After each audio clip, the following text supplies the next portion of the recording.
Friends, fiends, and familiars. This is your good friends, Matt. And Lowell. Hey, and we are back with another episode of Macabre Monthly. Lowell, it's April. Has spring sprung for you? Yes, and so much as that when the seasons change, I get a sinus infection, Fuck yeah. um, which I'm ridding myself of now. My wife got sick, like had a really bad head cold, and it Oof. subsided, and it just sort of made its way into me. Ugh. Like the thing. Yeah, or like a demon, a Kandarian demon from Evil Dead. It's just kind of in there, but it's leaving me, thankfully. But yeah, it's a little warmer, and I feel like we're getting closer and closer to some great horror coming out. A Yeah. lot of stuff's right around the corner. And my wife is going to get mad at me if I don't mention that today is the 25th anniversary of the American release of Della Morte Della More. Wow. So, So is she a huge fan of that? yes, of Della Morte Della More. She's not a big Wow. horror person like Tim Burton and Guillermo del Toro or like her ceilings, basically. I mean, if I show her good horror, she'll appreciate it, but like She doesn't seek it out. yeah, but she loves Della Morte Della More. Beautiful Um, movie. Yeah, in fact, when I'll just mention it now because it's not in my list of top five. Almost Or made mine. yeah, it's beautiful. Favorite physical releases, but it's definitely hers. She poured through special features for it. But yeah, Severin just totally kicked ass with it. They really Uh, did. And that to that end, that is our topic for this month with his top five physical media releases. Um, and I feel like it's picking up your favorite child sometimes. Like I don't yeah, like this is ask what one your of the favorite movie is. hardest. Like it's kind of unfair. I mean, we could have done 10 and then do you count box sets or no? And it's just, it's this was fun, but it was hard. No, I think we'll get into a little bit more when we get to the top five, but I think I'll explain our method, like how we approached it, because Mm. I had similar issues of like, well, what I can't bring in like I felt like it's not right to bring in like the big box set of like Godzilla Criterion because it's like Mm. how like that's amazing. That's there the fact that it exists is amazing. So It's it's like almost Godzilla sized as opposed to like something from Vinegar Syndrome. right, right. So we'll get into that, but as we always do, we gotta talk about what we've been watching.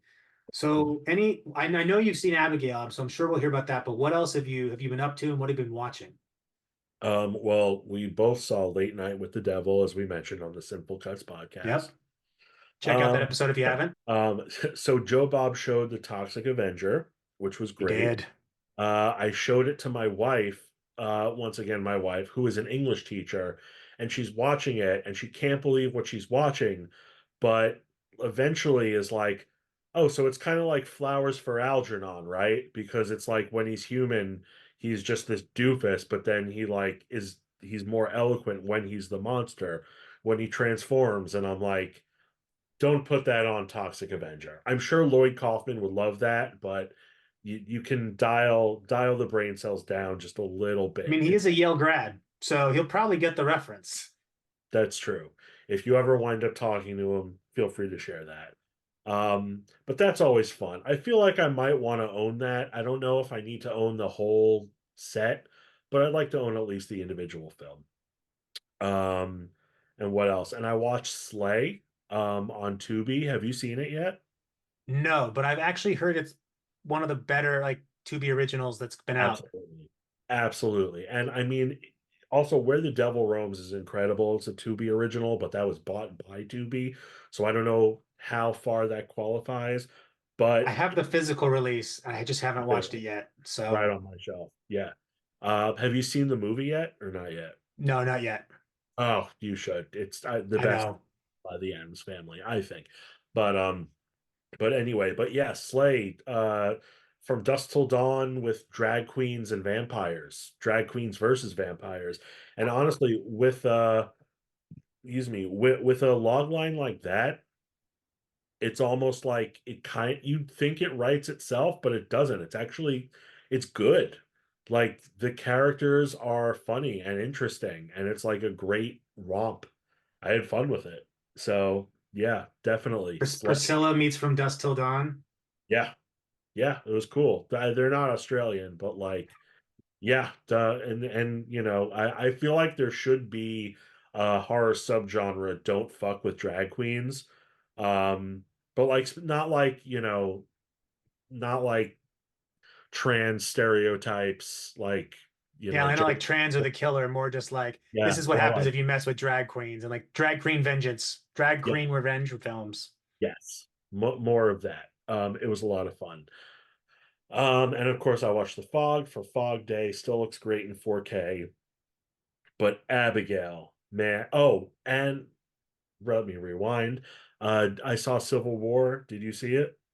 No, I I have not. really, I really liked it. Although it was weird because it felt like it's set in a what if dystopian American Civil War, but it kind of felt like with the story that Alex Garland was telling, who wrote and directed it, that it could have been really set in any kind of uh battle zone, like any war zone across the world, and he could still tell the same story, which was interesting. But it was still cool. It got a lot of mileage, got a lot of political mileage out. And people are saying that like it both sides issues, but it's really they do make a point to say that the president of the United States is in the film is a fascist.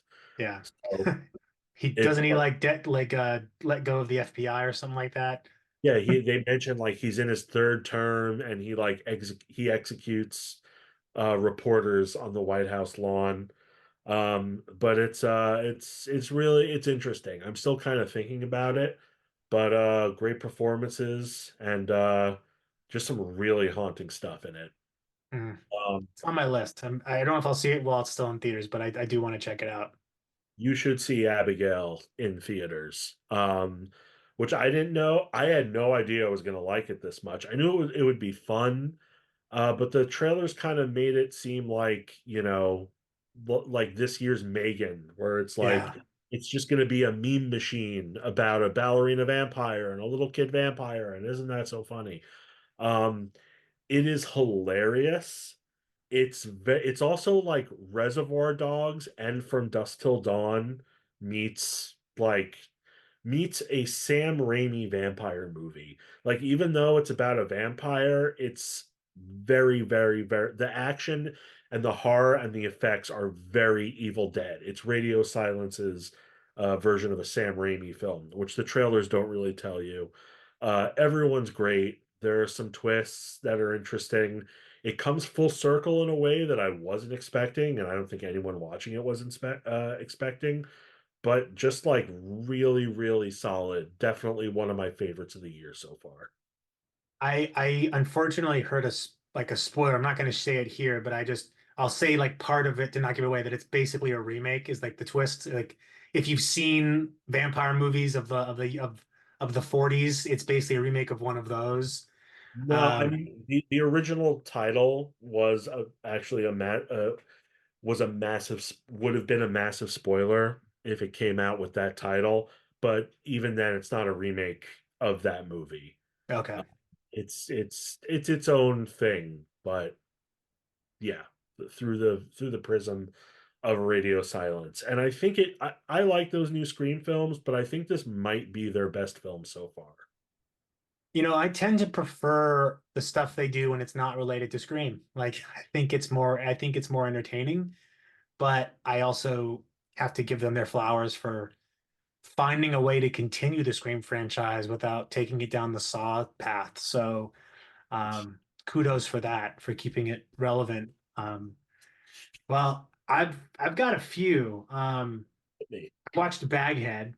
Um, Oh, I did not like it that much. It has a really interesting premise. Well, I guess let me say it differently. The premise isn't unique. The delivery is, but it wastes a lot of time on things that don't matter, like a lot of melodrama, and I think it just wastes a lot of opportunity to get a lot of mileage out of the makeup and like the character. The character's quite interesting. So there's just it just kind of has that problem of like trying to add too much fluff into what should be a very simple story. And I guess it was a short, so that might make sense why it might feel. I never saw the short, so don't know, but it does feel like it doesn't need 90 minutes to tell this story. Um, but it wasn't bad. Like just very, very middling. Um, I also watched the movie a movie I hadn't seen before. It's an older movie, and I usually don't watch found footage all that often, but we could got a screener sent for the Borderlands, which have you seen this Oh, before? no, but I know it's got a second sight special edition coming out. I'm curious. Yeah, they sent a disc, and it's pretty like probably in the top five found footage movies I've ever seen. It's really, really good. It's very effective. Um, I highly recommend it.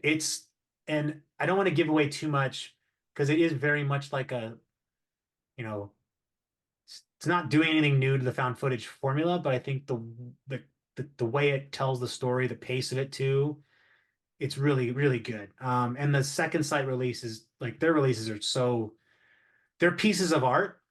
So Elliot Goldner, is that the yes, okay? yes.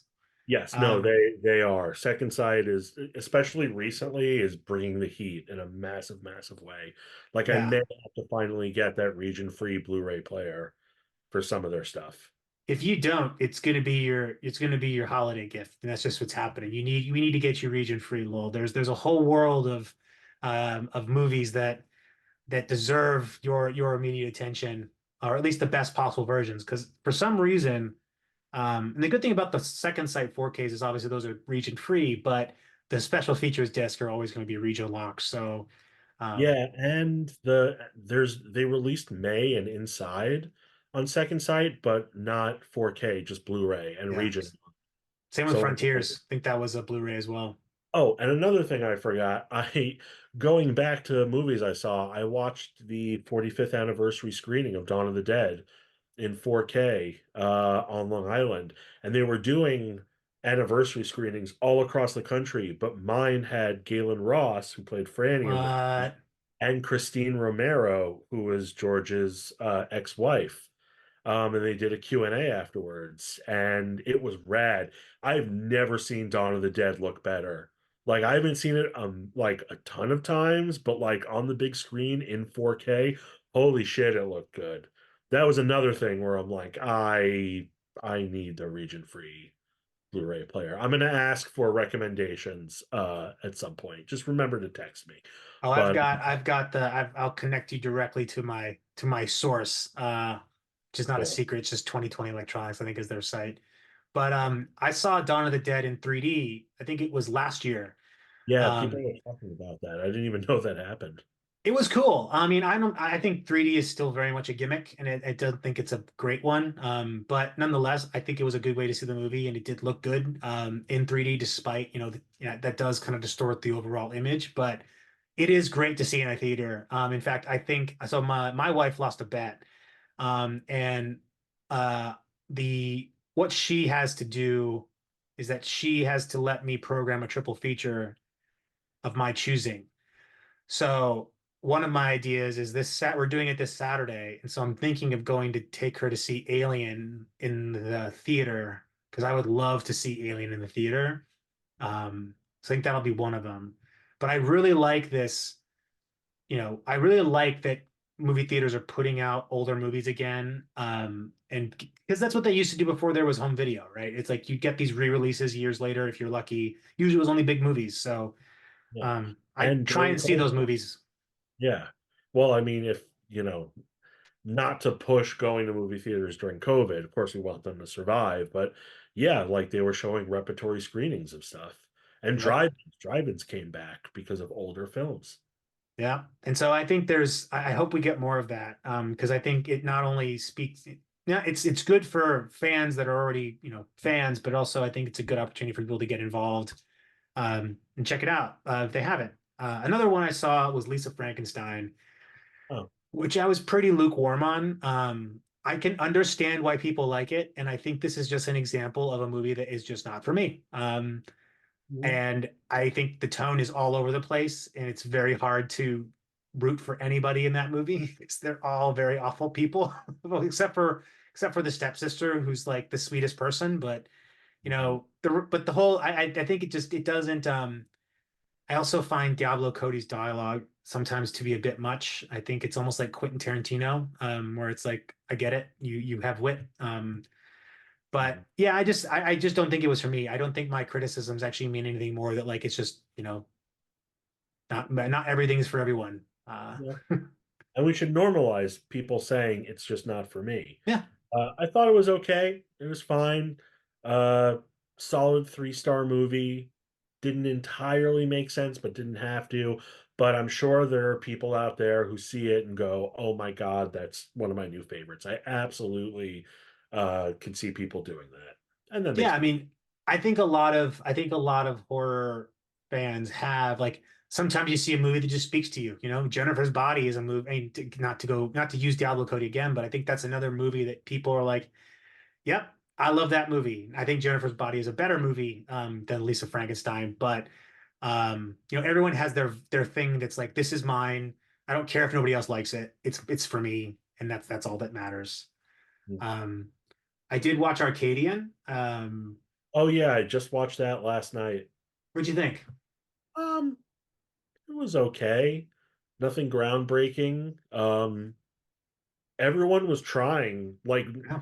Nicolas Cage really doesn't phone anything in, which is kind of cool. But like I was watching it and I was going, I kind of rather be watching A Quiet Place because it's very, very much A Quiet Place. But the kids are affecting, and you buy Nicolas Cage, but like they don't. It's weird. It's just a little weird that like there are neighbors in the future on farms that are like spread out across the countryside. They don't really go into like how they're surviving, like how much is like them working as a collective, how much is them working individually. I guess I could have used a little more of an explainer there, but it was fine. I actually my biggest gripe with it was I actually liked it quite a bit, but I don't think I'll go back to it. Like I don't think it's one of those movies where it's like I need to see that again.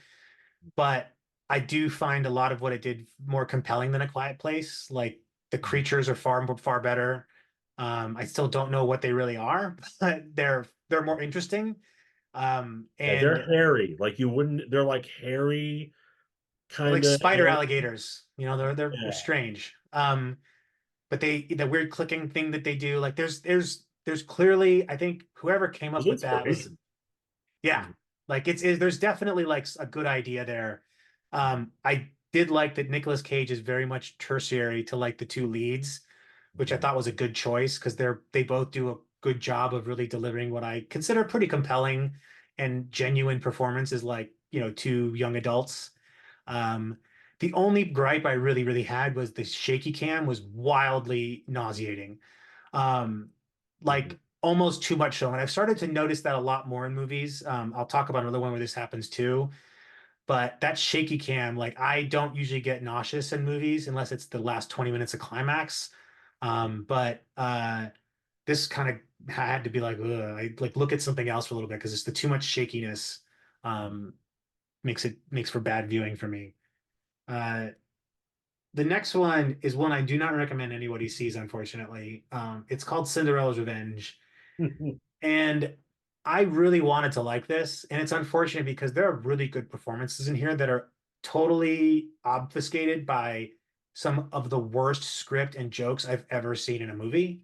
Um, I'm just going to spoil one of them right now. Instead of a horse-drawn carriage or a pumpkin that turns to a horse-drawn carriage, it's a fucking Tesla that shows up. That's what kind of movie this is. There's no reason for the Tesla to be in there. It's not based in today. So it's just Oh, so whoa, whoa. There's a reason for the Tesla to be in there. There's an endorsement happening somewhere. maybe, or if the plot was to let the accelerator kill everybody, then like, hey, maybe that would have been more interesting. But yeah, there's just a lot of this weird, like meta fourth wall breaking stuff that does not work. And this is gonna sound wild when I could tell you this, but it's basically like Cinderella meets The Mask, the Jim Carrey movie. So yeah, it's not, but it not in a good way. So I really feel for the cast because they do turn in way better performances than the script deserves, but unfortunately it's kind of a dud. The last one I'll talk about is coming out tomorrow, and I got my review ready. It's Infested, which we talked about with Sean and Shannon Oh yeah. on Sinful Cuts. Hmm. This has been getting a lot of good feedback, and I unfortunately have to say I don't think that hype is all that justified. It suffers from a similar problem as Arcadian, is that the shaky cam is really annoying, but also there's not that many spiders in it. Like I saw a letterbox review that called it Attack the Block, and that's exactly what it is. It is Attack the Block, but instead of aliens and spiders, but there's far less emotional connection to these characters than in Attack the Block. Like in Attack the Block, you actually see the oppression that they're like Yeah, Attack the in let Block. Wait. and Yeah. like, but they do that in less time, and they do a better job of creating more of a community and like sense of place and like people. Whereas this, it does that, like these characters are interesting and likable, Mhm. but there's a lot of like subtext that they're trying to put in there about class war and police brutality that doesn't really work. Like it works in like if you agree with the premise already, but then again, it's like if you don't, it's like why is this here? Like And then shoehorn. again, yeah, it does feel shoehorned, and it also um the spider, like there's not that many spiders in it. I think there's not the like, let me say that It's differently. less an There's a lot of infestation spiders. than a smattering. Huh? It's less an infestation than a smattering. Well, no, let me say this differently because I think I'm misrepresenting it. There are a lot of spiders, but there's not a lot of good spider action. So, like, there's not a lot of that stuff that I want to see in a spider movie, which is like the spider biting someone's face and like a huge, like, fucking get pussy gash, like just showing up. Like, that's what I want to see in like a spider. Like, arachnophobia has some of that, but what makes arachnophobia effective is that there isn't a ton of spiders. There's a few of them you see, and they're just fucking terrorizing everyone until the very end. So I think it's good, but it's a little long. It's like an hour and 45 minutes. Doesn't need to be that long. It doesn't necessarily accomplish all it sets out to do, but it is the pacing a little off, but it is like the action's good, the characters are likable, the performances are fine, the music slaps. There's a lot of like good like French rap in there, and like the score is pretty good. So it's not like a total dud. I'd probably put it like a 3 out of 5. So definitely worth a watch, but I don't see it making any sort of best of lists, unless you really like spider movies. Kudos to them though, they did use a lot of practical spiders except for the really, really big ones. But again, you don't really see them doing all that much, so it's kind of like a missed opportunity. I'll Go check it watch out. it. Yeah. Yeah. You will not regret the time you spent with it so much as just like I think a lot of it has to do with the hype that comes with people. We live in the internet clout age where it's like the first to comment is the prevailing narrative. So I think unfortunately like that hype cycle impacts the viewing. But maybe I'll watch it in 2 years. It'll be different. Who knows? Yeah. Well, we do, as we always like to say, this isn't just two people hanging out talking about horror movies. We do have a website here that you can check out, It's true. um, macabredaily.com, and we're going to cover some news. We've got a lot, so we're going to try and make headway. The first one is the Maxine trailer. I don't think Oh, we talked about this last time because it didn't come out, but have you seen this? yeah. And it's funny. I went to a trivia night, hosted by an oddity store on Long Island called Strange Love Parlor, and the owner loves Pearl and X, but she doesn't watch trailers. So she's hyped for Maxine, but she hasn't seen the trailer, and I'm like, oh God, like the still image of blood just splattering on VHSs, it's like you know what you're in for. Like I can't imagine how Ty West would continue the story of X and Pearl, but I can't wait to see what he does. It's just catnip for me. And fucking everybody's in this. Yeah, Like, it's stacked. It's yeah. stacked. I mean, what first struck me about this is that there's an Italian movie called Delirium. It's a Lamberto Bava film from the late 80s. It's very late cycle giallo. It's a very similar premise. The difference here is that in Delirium, it's like it's like a Hugh Hefner type person, but she's a female. She has like a, a nudie magazine that she runs. She's an ex-model, and a killer is killing all of her models, but the killer's putting them, staging them in poses that she herself was in previous magazine spreads. Oh, Um, so it gave very similar vibes to this. So I'm kind of interested to see like how, what he's going for here. But the trailer is great, and I try to avoid them, but I really dug this trailer. This is probably my most hyped film at the current moment for this year. yeah. July Um, sooner. yeah, July 5th. Great. I will day after 4th of July. Maybe we can catch a 4th of July midnight screening instead of fireworks. Who knows? But talk about trailers I wish I didn't see. Um, have you seen the Joker trailer? Fully, I do. Yeah, I still can't believe it's real. But sure. I I will see it out of curiosity. I don't know if I'll go to the theater, but like I don't think we really needed a sequel to Joaquin Phoenix's Joker, but here we are. So hopefully it'll entertain us. Hey. I don't know if I'll be wrong. Let me put it this way. I don't know if I care if I'm right or wrong about it. I really don't want to see it. And it's largely because I think the reason why the Joker worked is because Joaquin Phoenix's performance is really good, but everything else about the Joker is pretty mid to bad. And so I don't know, I don't know if I want to see that Joker again because that's super like dour and like I just don't, don't know if I want to see that again. The story gonna go? Like, Yeah.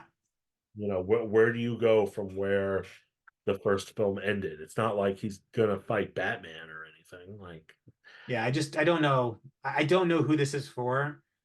yeah, So yet again, maybe I'll be wrong and maybe I will see it because I am wrong and people tell me it's great. Who knows? it's to get the Snyder Bros laid. That's really reason number one. My God, did you see Rebel Moon Part Two? I did not watch any of them because I don't think that I do not think Zack Snyder, I think he's creatively bankrupt at this point. There's nothing there. There's nothing there. It's like I used to say, whenever anyone criticizes comic book movies and without going into specifics, like a blanket statement, like they're all bad, I'm like, no, no, no, you're talking about the Transformers movies. Like Yeah. those are all terrible. But now I'm starting to think that anything Zack Snyder does is just you're just playing with action figures and getting paid for it. And it's not creative or interesting. And I don't know why people say yes to him anymore. But anyway, I am yeah, I was talking with someone about this today and I think Zack Snyder he makes two kinds of movies. Really solid and absolute trash. There is no in between. The really solid films are his early career, his early stage, Snyder. Like we're talking like Dawn of the Dead, 300, Watchmen. uh, Watchmen. Watchmen. I mean, yeah, Watchmen is one of the best comic book adaptations ever. I mean, it's very. In fact, one of the few movies where I'll watch the extended cut because I think it does quite justice. There's actually an ultimate cut which is like 6 hours.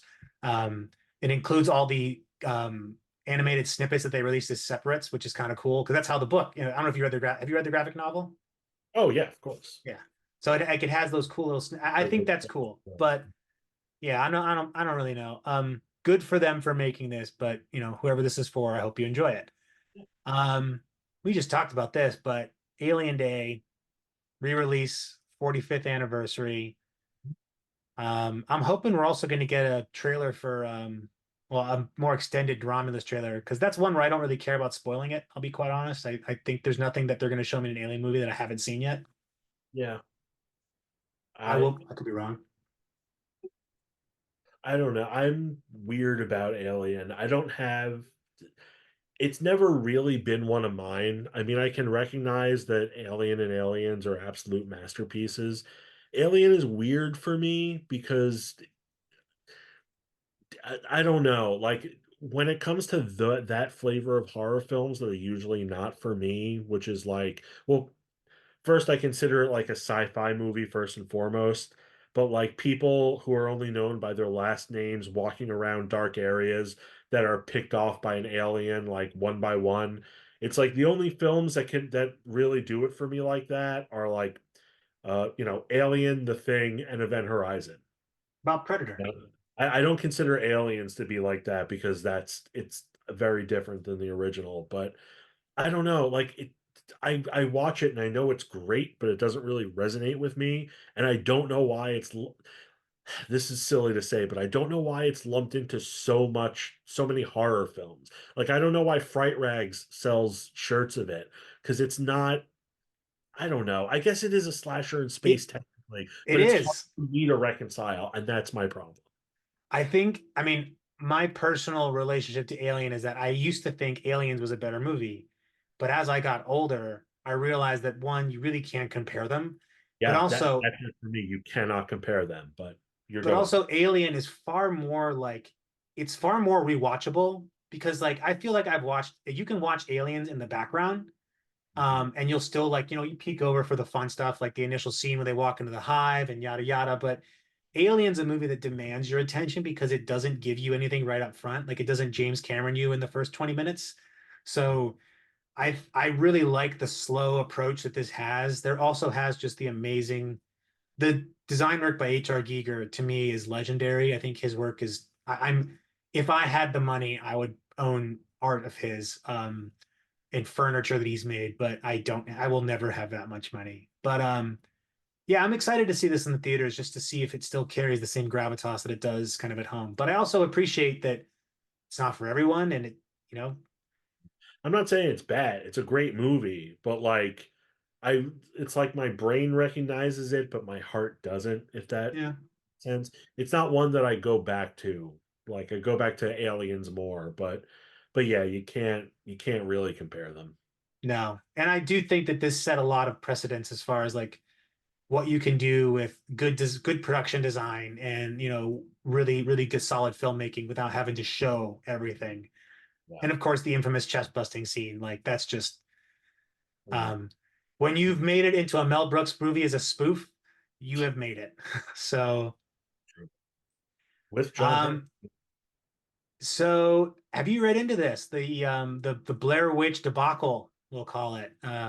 Just from what I haven't read into it, but from what I gather, they're not happy that they don't really receive anything from it. But I get that if they're owed money, they should get money. But I mean, they all do they want their characters to continue? Because they all like die, spoiler alert. Like at the end. I mean, I don't know why there were any Blair Witch movies past the first one. Maybe you like the sequel in 2016. If so, not taking anything away. There was an interesting found footage movie, but like I don't know why we're still going back to this well for popular like besides popularity. But if it's a monetary thing, yeah, pay them. Pay them. They scared the crap out of us. so my understanding of what I've read into this is that they're basically this is a situation of like they didn't know what they didn't know, and they probably got taken advantage of because of their Oh, youthful ignorance. mm, And so while there may not be any sort of legal grounds for them to receive payment, what they're basically saying is like, you have built a franchise off of our work and yeah. we haven't gotten anything for it. And I think that that's just, but their demands are even more interesting is that they're asking for some money to be paid back and like retroactively, but they're Mm, also asking for some consulting money for additional projects, which is fine. They're not, but the most important thing is they're actually asking Blumhouse to outline I think it's $35,000 or something like that.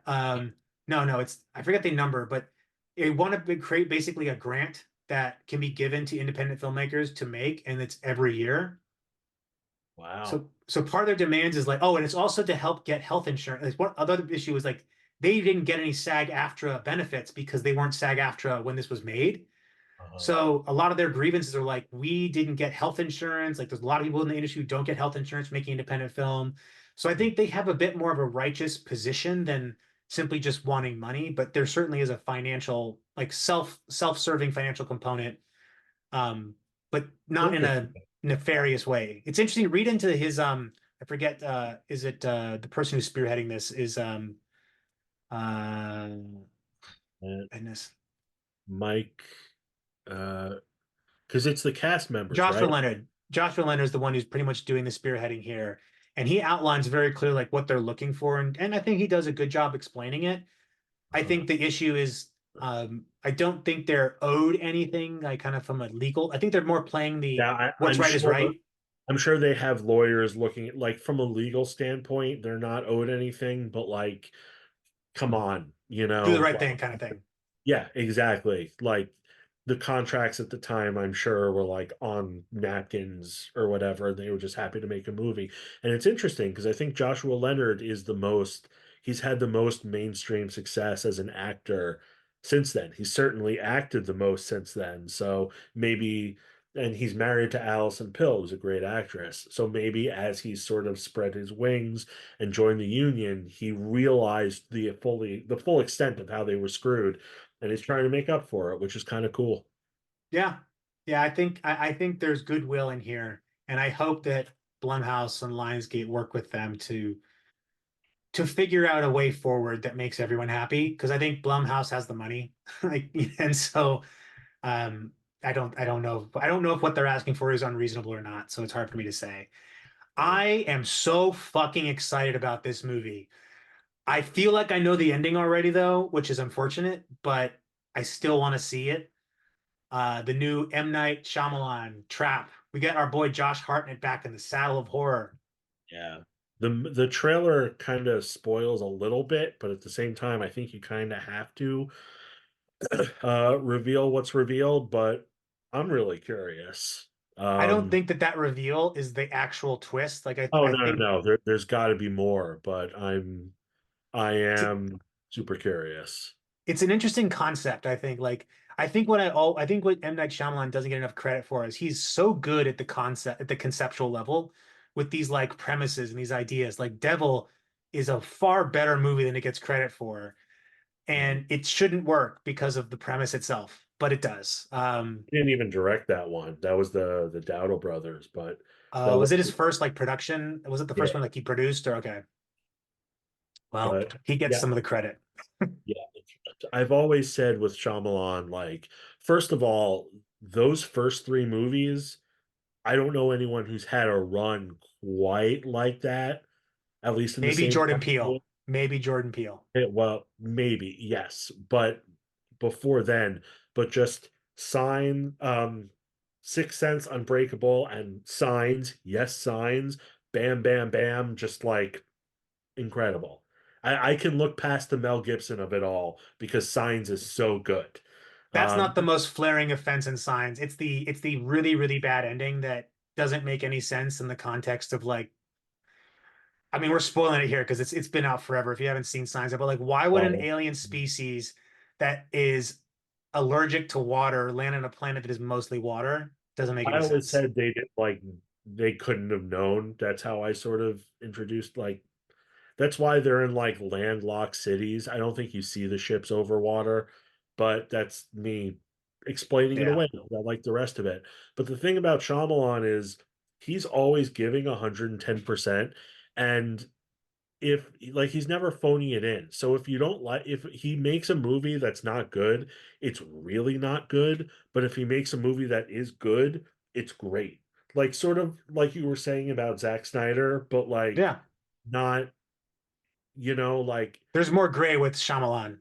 yeah, it's like you no one ever knows how a film's going to be when it comes out, but like you believe he has faith in everything that he's doing. And I really like Knock at the Cabin. Like Yeah. I prefer the book. It's different than the book, but like the dude still got it. Like we have to let go of his misfires because there's still so much good left for him to do. And And even when he fumbles the ball at the end, like Signs, like that doesn't detract from the rest of that movie being absolutely outstanding. Like it still has the best. I'm not going to say the best because that's hyperbolic, but one video, of the the top party, five jump yeah, scares of all time that yeah. still gets me every single time. God damn.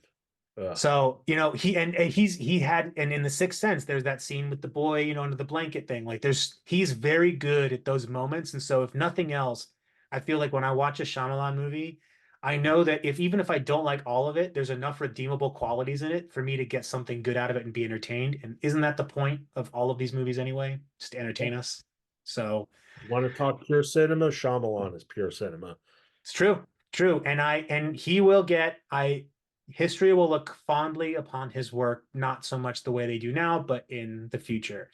I'm assuming you've seen Fallout. Oh I don't yeah, want loved it, loved it. They released the next gen update for it, and I love Fallout 4, even though it's the only one I played, but I re-downloaded it after the show, and like I put so many hours into it. I beat the main story, but like jumping into it again, I was like, wait, what? So maybe I will start a new game with the next gen update, like I did with Skyrim. I didn't want to do that with Skyrim because I lived a life in Skyrim, but it's worth I it to do it. the what? Have you played New Vegas? No, I know. It's not I guess you have to get the PlayStation Premium or whatever to play it, but like I don't think you can just buy it on the PlayStation Store. But No, yeah, I don't that's think what so. everyone says. You've never played New Vegas? Like, yeah, I know it's apparently the best one, but I mean, I do think it's the best one, but at the same time, four does have some quality of life improvements that you don't yeah. get in New Vegas. So, but I I've gotten some flack for this, and I have to qualify it by saying that I think The Last of Us is an outstanding adaptation. Yeah, I prefer Fallout. And it's not because one is better than the other, but because I think the world of Fallout is far more interesting than the world of The Last of Us. that's fair. You're And wrong, but it's fair. I mean, not about that, but Last of Us to me is still the GOAT, but like I can see people liking this more. Like that's not a hot take. yeah, and it's not, and again, I'm careful to say that like I'm not taking anything away from Last of Us. We're just speaking to a personal preference because to me, The Last of Us, I mean, you can't do an adaptation any better when you're following the story. But the nice thing about Fallout is they're not following any specific story and all this shit about what lore is included in what. I defer to this article that PC Gamer put out from the director of New Vegas, who's like, I don't really care what happens with all of this stuff. I made a good game. I'm happy with that. Whatever else happens with it, not my problem. And I Yeah. think we all need to learn to let go of some of these things because they're not ours all the time. And once they're out there, just you hear that, Zack Snyder? Once it's out there, it's gone. It's out of your control. Let it be. Let it persist. So And that, I'm by really the way, happy. I am too. That is what that second Rebel Moon is. Like the first one is side quest the movie. The second one is backstory the movie. Like he's just Ugh. planting seeds for his universe and like fuck I everything mean, else. I think you nailed it though. He's playing with action figures. Like that's really what this is, and every single one of his movies I've seen up like recently has been that way. But this was just so much better than it had any right to be, and Uh, I'm glad it worked. Goggins can't miss. oh my So God. man's a treasure. What can't he do? That's what I want. Nothing, nothing. Him and Sam Rockwell are the unstoppable duo in Hollywood right now. Sam Rockwell, have you ever seen him dance? The man's amazing. Yeah. Um, Speaking of, I think this is so I haven't watched this trailer, but it's been getting some good reactions. Trim season. Yeah, I saw Um, the trailer. I am curious. Um, I don't know what it's going to be. Maybe folk horror, maybe cosmic horror, even from watching the trailer. But yeah, like shit goes wrong at a weed farm. Yeah, I'm curious. it's a good premise. I like the premise. So I'm hopeful for this one. Mhm. Um, and then Terrifier 3 fans want their own popcorn bucket. Of course they do. Good for them. You Let, know, I talked about this yesterday on the Core 4 because I had what I didn't think was a hot take, but I said like there's no way this will happen. There's no point in signing a petition because yeah. the companies that make these AMC, Regal, and Cinemark are never going to make a Terrifier popcorn bucket that is Yeah. ever going to appease fans.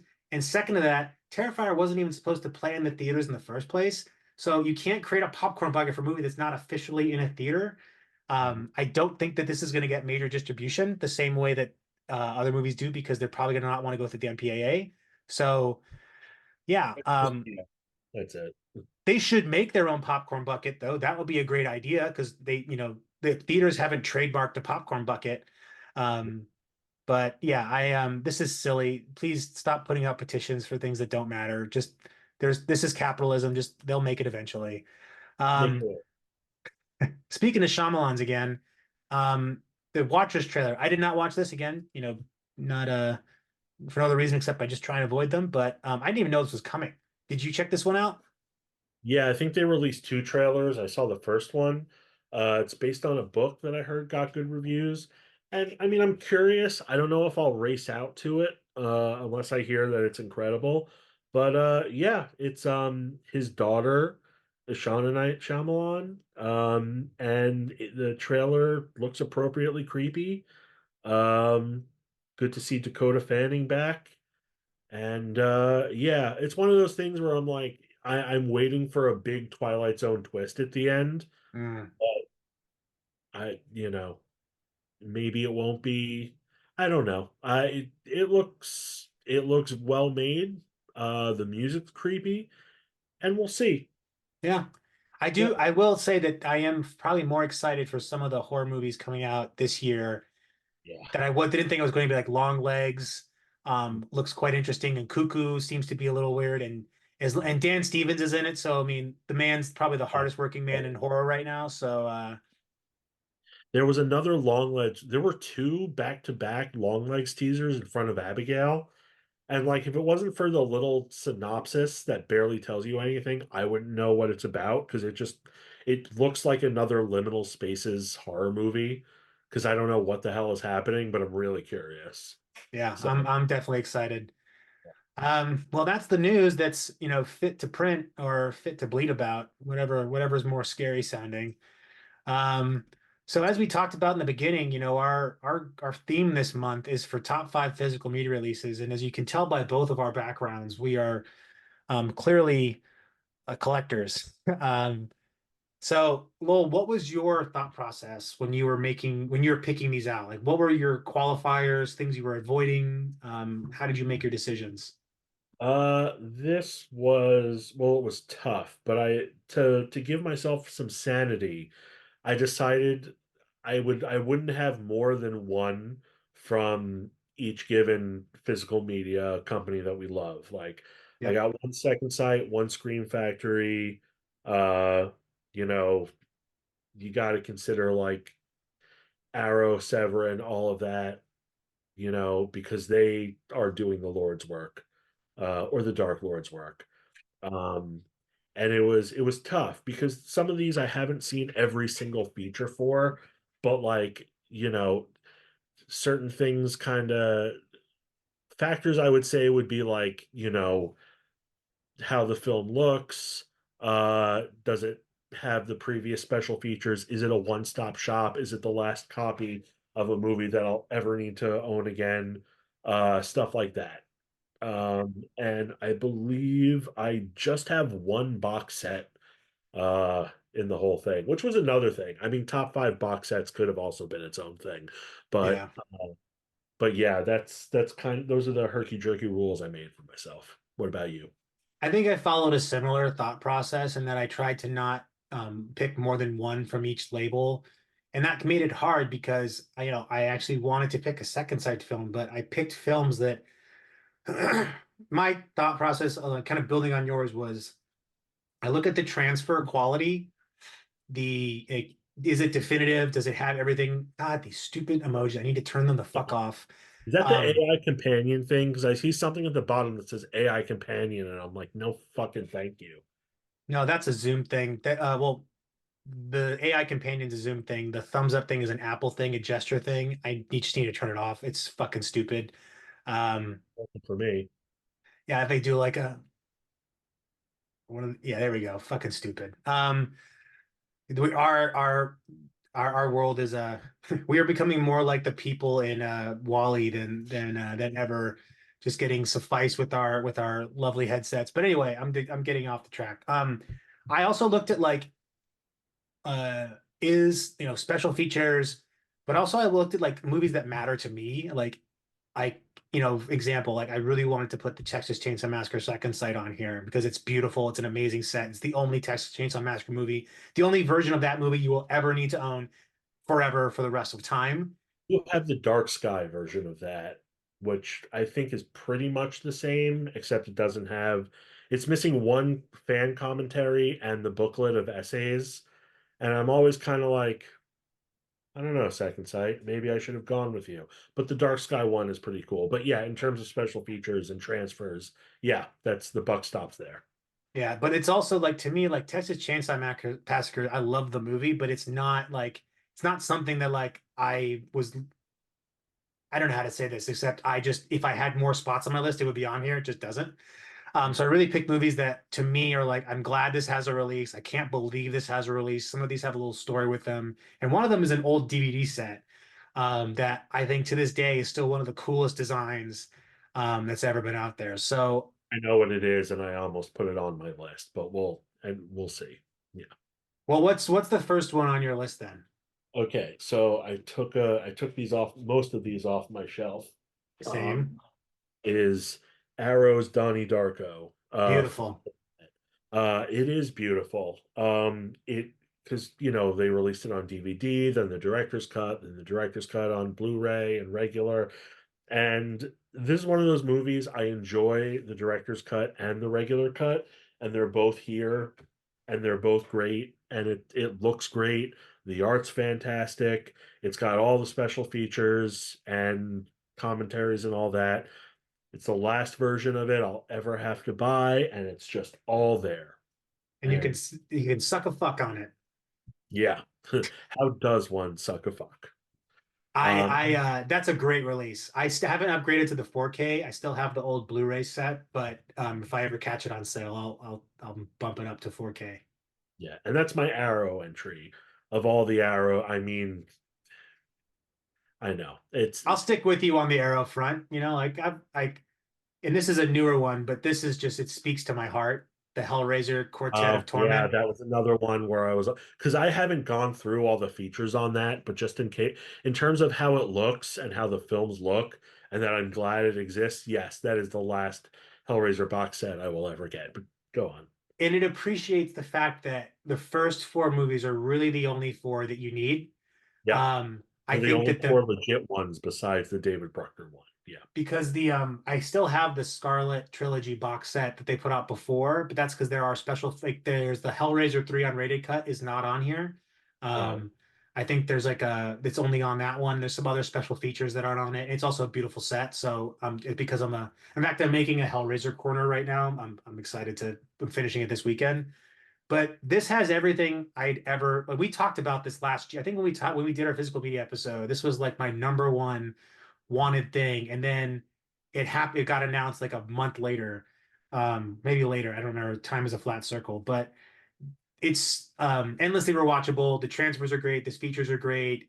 Oh, and also the previous set had the full-length documentaries for Hellbound and Hellraiser, the Leviathan, which are each like I think they're each 2 hours long. So I oh. just didn't want to give those up, but I'm also a Hellraiser nerd. So this is my Arrow. I could have picked a lot of Arrow sets.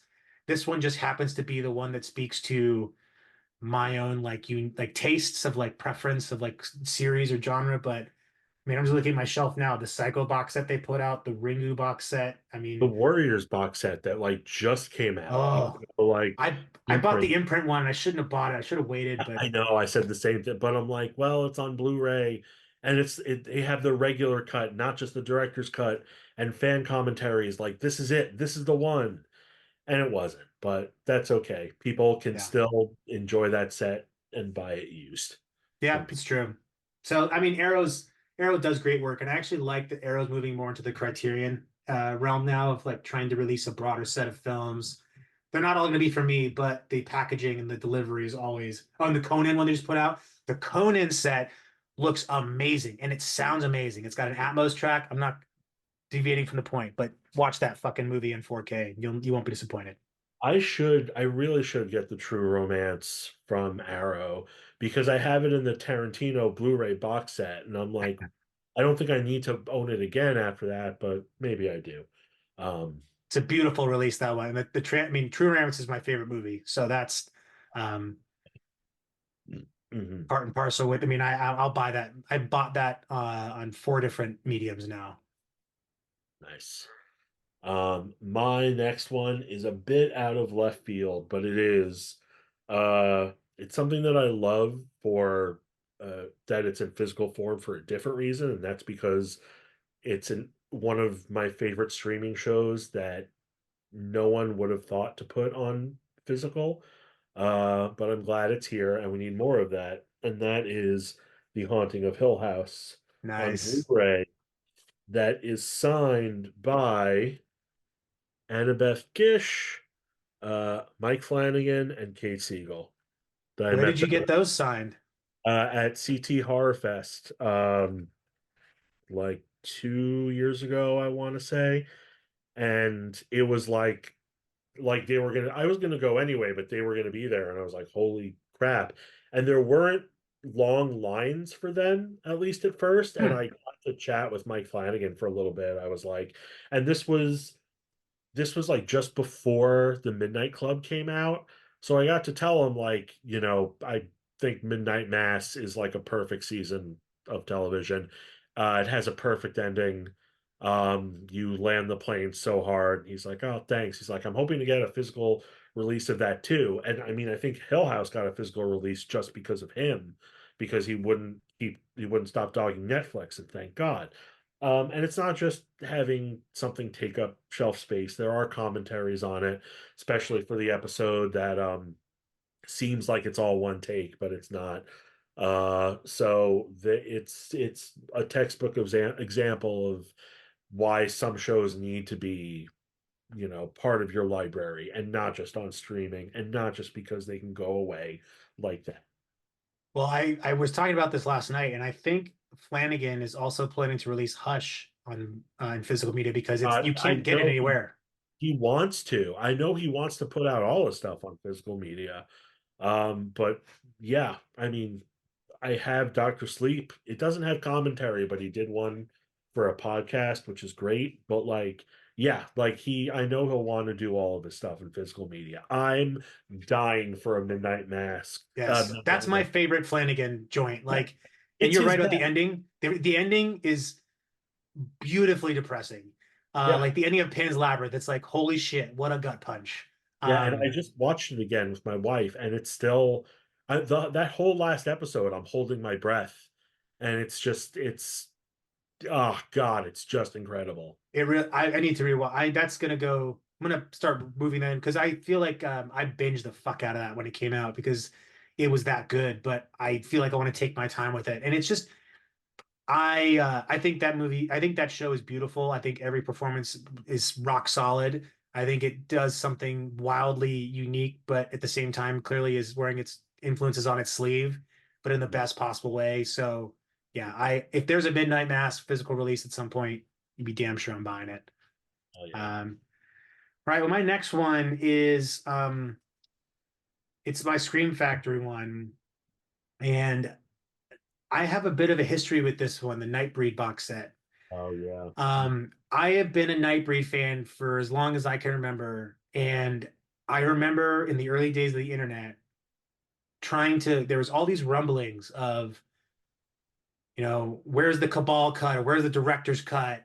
When are we going to get these? Because even though I enjoyed the theatrical cut, having read Cabal, it's quite obvious that there's a lot taken out of it. Mhm. And I I was living in LA at the time when they were touring the director's cut before Scream Factory had picked up the rights to distribute it in physical.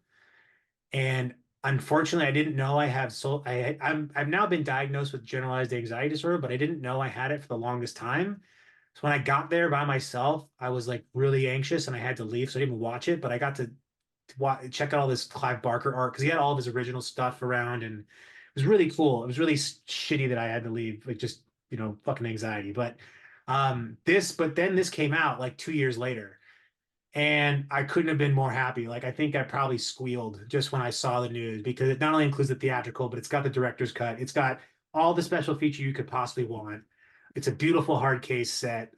It came with some pretty cool like pins and stuff because Screen Factory does their little tchotchkes, which I don't buy as much anymore. But I just love that movie. And in fact, I didn't pick the Cabal cut version just because it's only that version on that disc. And I paid way too much money to justify what's on it. But this set still I go back to regularly. And the only reason I haven't upgraded to the 4K is because it only includes the theatrical and 4K. I'm baffled why they didn't do that for the director's cut.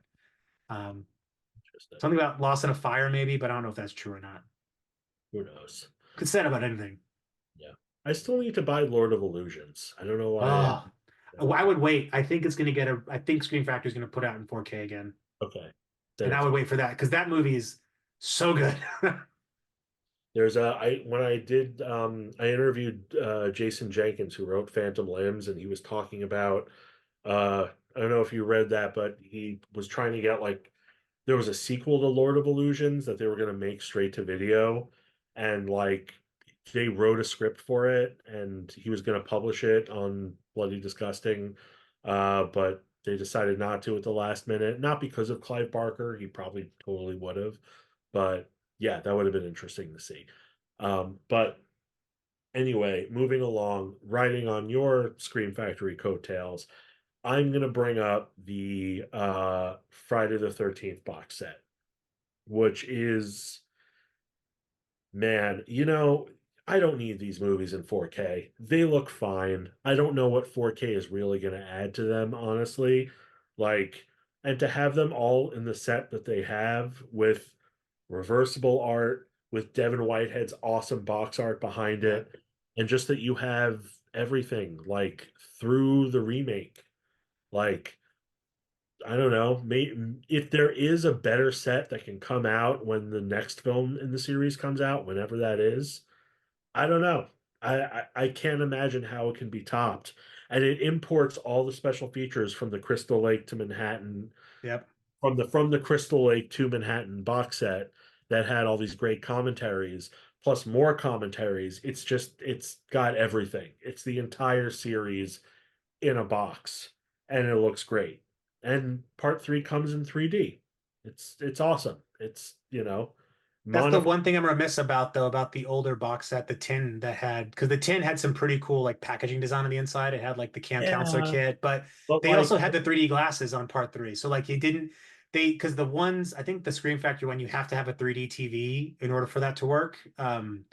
I don't know if uh, they have like the red blue red blue yeah, it was 3D. the red blue, but not even that. Like the tin, yeah, the tin had cool packaging, but I mean like the first DVD box set from like 20 years ago, where Oh, the mask on the embossed face, and it's like though you couldn't get those commentaries and special features for a while. That's why I held on to that set even when I got like the next DVD set. But now like it's all here, it's all home, it's all in HD on Blu-ray, and it's great. It's a slam dunk for Scream Factory. and it has the Jason Goes to Hell Oh unrated yeah, cut. and it's not. Also, I even forgot to mention I went to a con last weekend, and I met John Russo, co-writer of Night of the Living Dead, who signed this little poster behind me. That was That's rad. cool. And yeah, and I talked to Adam Marcus, who was there to preview his movie Hearts of Darkness about the making of Jason Goes to Hell.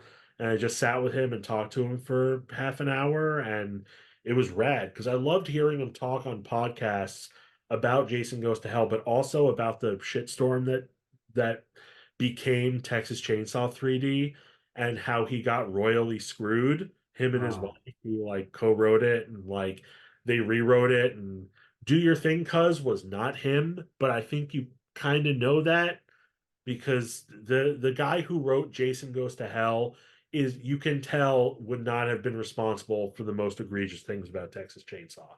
Whatever you think of Jason Goes to Hell, the faults are different, and he is a lot smarter than some of the shit that we saw on Texas Chainsaw. Um, Yep. Creighton Duke is the most one of the most amazing characters in any slasher franchise. oh yeah, oh my God, just Wildly inappropriate in mm, every possible way. It almost stands out like a sore thumb because of his antics, but still, it great sore thumb. as I've told you, I think Jason Goes to Hell is a masterpiece, is a misunderstood masterpiece. I told him that. I said like I quoted you when you said, horror is a big tent and everyone, there are multiple points of view and multiple thoughts about what's good and what's not. And we can all agree on that just as long as we agree that Jason Goes to Hell kicks ass. And he loved that. Yep. So, yeah. Yep.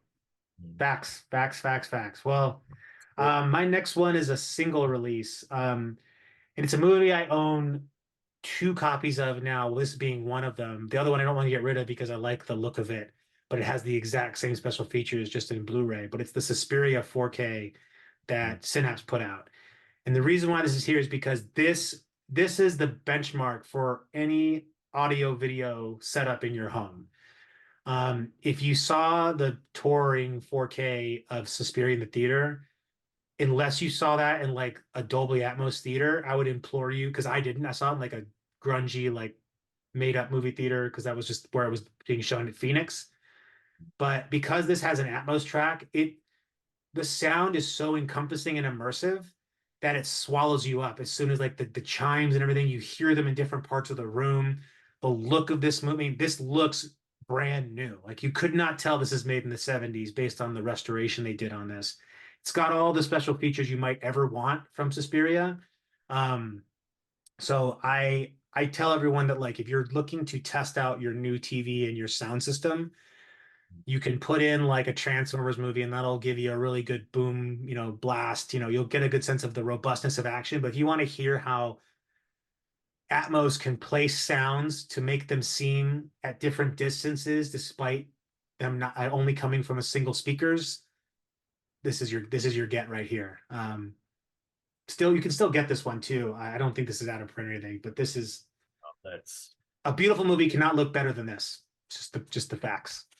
I have the Blu-ray of that, but when Synapse put that out, but it's in the 4K case because someplace was selling the 4K case. So I'm like, I do want to own the 4K, And but this one, you have this one, the Steelbook one, or yeah, that one. I have that, but it's with but there's like it can hold 3 discs, and I just have two because of the Blu-ray. So I'm like, I just need to find the 4K disc like used online, and I'll be set. might even be able to eBay that. Someone's got a loose disc somewhere. Hope it's not scratched, but Yeah, yeah. fingers crossed. What's next up on your list? So speaking of steelbooks, I think this one is just Sony, but Ah, right, yes. it is. I God, look at this thing. You don't even need the title. Like No, it's one of the best books. that art's so iconic that you know exactly what it is. Yeah, and it's beautiful. It's 3 discs. It's in 4K. It's got the full length documentary. You're so cool, Brewster, on it. All all the bells and whistles, all the commentaries. It's in 4K. It looks great. It's just what else do you need? I feel bad for people who bought it on Twilight Time to like because no one thought it was ever going to come out again. But man, I'm so glad it exists. Yeah, that was the thing. I was really pissed that I didn't get the Twilight Time one. It was going for a lot of money, like $200. So when this came out, I was like, oh, fuck yeah. And it had the full, like you said, the full length You're So Cool, Brewster documentary, which is one of the better horror documentaries out there. And it's Um, long. It's so long, but it's so good. yeah, Fright Night is so much fun. Like that to me is the perfect popcorn horror movie. Um, it's just so much fun. I could watch that movie indefinitely. Um, I'm gonna go to Vinegar Syndrome for my next one. And I could have picked a lot. In fact, I have two in here. I'm just gonna sneak this one in there. It's not horror, but this is the best Vinegar Syndrome release ever put out. Like, no question. Yeah. It's not horror, but if Yeah. we're going horror, it's I know. spookies. I was And even like, if you don't do horror, there's so many more we could pick, but yeah, but their Roadhouse is just it's beautiful. And I haven't seen the new Jake Gyllenhaal one, but the Spookies release that they put out, it's fine. It's just so you know, it's not it doesn't sully the reputation of Roadhouse. It's fine. I'm gonna see it at some point. Yeah, I know. Yeah. Um, so the reason why this one is here though is because Spookies is, I mean, if you have been to the video store at a Mm, certain age, you know exactly what this face is, yeah. and you probably had no idea what this movie's about. It's not the world's best movie, but it has charm and effort in spades.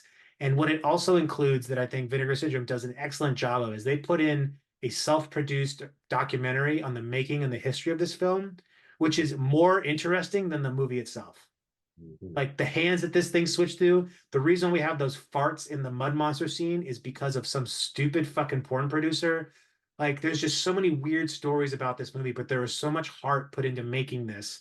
And you see it in the visuals that they designed. Even if the story doesn't make a whole lot of sense because of how much fuckery happened to it, this is just a perfect Vinegar Syndrome release because it takes that nostalgia and brings it into the best possible light with every possible expense spared to give you the most complete version of the film and all the history needed to understand it and its context. So I always go back to this, not just for the movie itself, but also because of the documentary. And I'm still working my way through some of the special features, but um, an outstanding set. 10 out of 10 recommend. Even if you can't get the slipcover mirror, I think they still sell the Blu-ray itself. Awesome. Are we down to our last ones? Yeah, last ones. Okay. Um, Honestly, I might even change. This isn't even number one. I didn't go in Yeah, order, there's but no order for me. yeah, but I mean, I might even change my mind about this tomorrow, but it's just so freaking good. I'm so glad it's here. The only thing that it's missing is a director commentary or anything with the director involved. I know he likes to be weird and evasive about it, but still, that would have been the cherry on top, but it is still a very delicious sundae. And that is the second side edition of It Follows. Um, I know how you feel about this movie, It's a but beautiful release. That's a it beautiful release. is it is mwah, it's incredible. It looks great.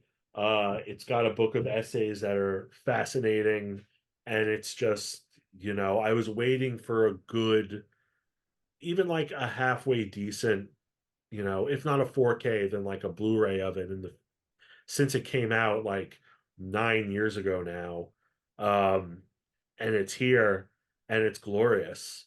And I was like, it just it fit on my shelf like the VHS cassette in Max Ren's stomach, just right in there, like it was a I was part of me. waiting for it. Yeah, Have yeah, you seen the Green Room release that Second Sight put out? yeah. I had that too. I got Green Room and Possessor, uh, all at once, which is fantastic. Second Sight is just killing it. Green Room. I rewatched Green Room when I got the review disc and I man, what a movie. What a movie. Like What a picture! yeah, Yeah. I I want to I might work that into my my triple feature to the Lost Bet, but we'll see. That's an intense ride. I don't know. I don't know. But we'll see. But my last one is an old DVD box set of The Blind Dead, and it comes in this coffin that you just kind of open up to all four of the Blind Dead movies and Tomb, and have you ever seen these movies like Tombs of the Blind Dead, Night of the Seagulls? I've heard of Tombs of the Blind Dead. I didn't know there were more of them, There's but four of them. They're not all equally good. I'd say Tombs of the Blind Dead and Night of the Seagulls are probably the best of the two of the four. But this set, um, they haven't put these out in a collection on HD. There's like Scream Factory did Night of the Seagulls in Blu-ray.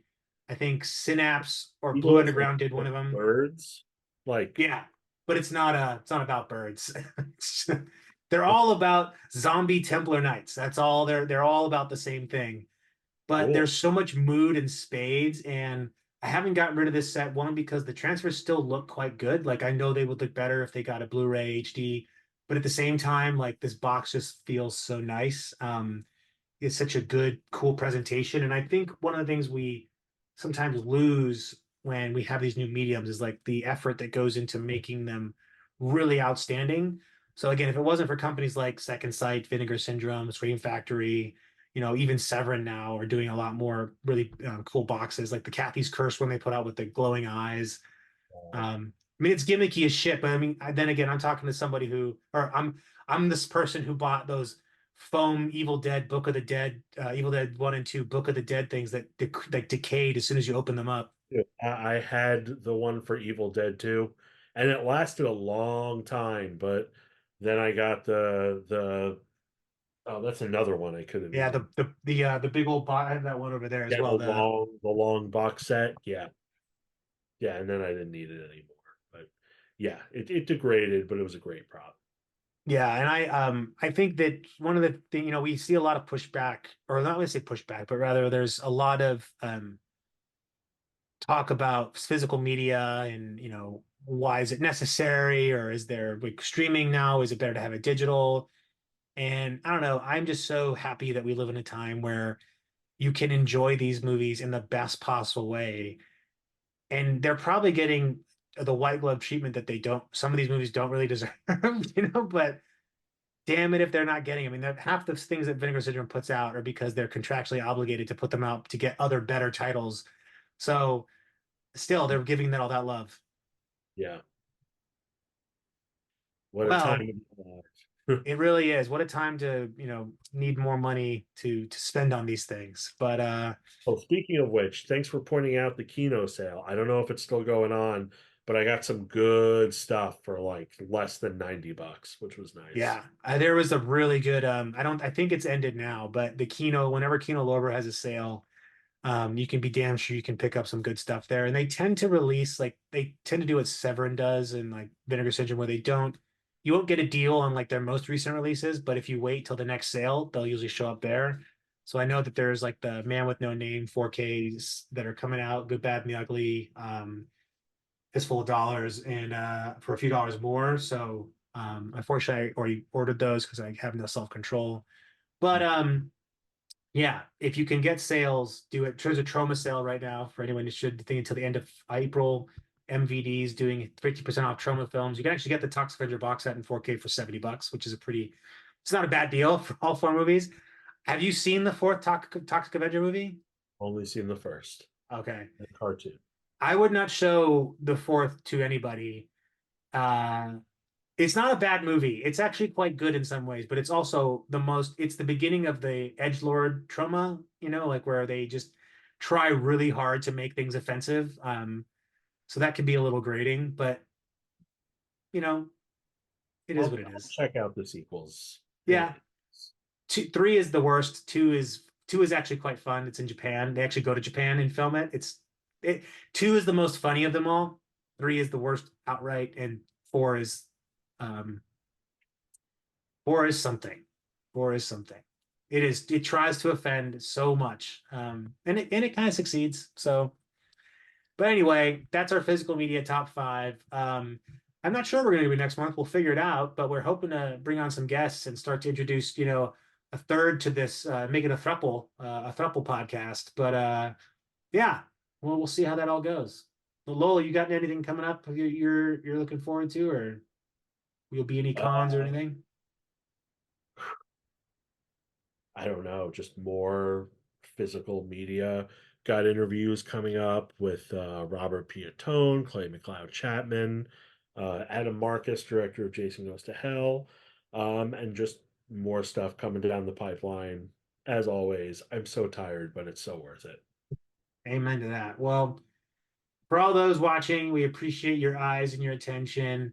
And as we always like to say here at the end of the day, be good, stay safe, and above all things, watch more horror movies. Adios. Later.